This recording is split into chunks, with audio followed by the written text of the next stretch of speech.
சுவாதி கொலை வழக்கில் தொடர்புடைய குற்றவாளியை உடனடியாக பிடிக்க வேண்டும் என அந்த பெண்ணின் உறவினர்கள் கோரிக்கை விடுத்துள்ளனர்.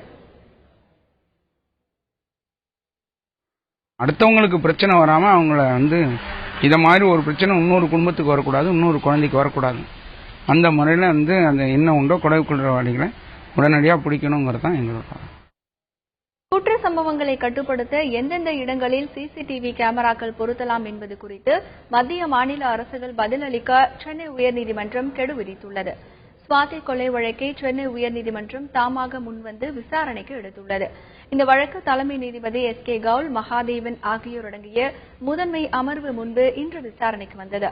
பத்திரிகை செய்தி தனி நீதிபதி ஒருவரின் பரிந்துரையை ஏற்று தாமாக முன்வந்து வழக்கு பதிந்துள்ளதாக நீதிபதிகள் விளக்கம் அளித்தனர். ரயில்வே மற்றும் மாநில காவல்துறை இடையே ஒருங்கிணைப்பு இல்லாததே வழக்கின் தேக்க நிலைக்கு காரணம் என குற்றம் சாட்டிய நீதிபதிகள், ஆந்திராவை போல தமிழகத்திலும் பொதுமக்கள் பாதுகாப்பு சட்டத்தை அரசு ஏன் இயற்றக்கூடாது என கேள்வி எழுப்பினர். இந்த விவகாரத்தில் 4 வாரத்திற்குள் பதிலளிக்க வேண்டும் என மத்திய மாநில அரசுகளுக்கு கெடு விதித்து வழக்கு விசாரணையை ஆகஸ்ட் 4ஆம் தேதிக்கு நீதிபதிகள் ஒத்திவைத்தனர்.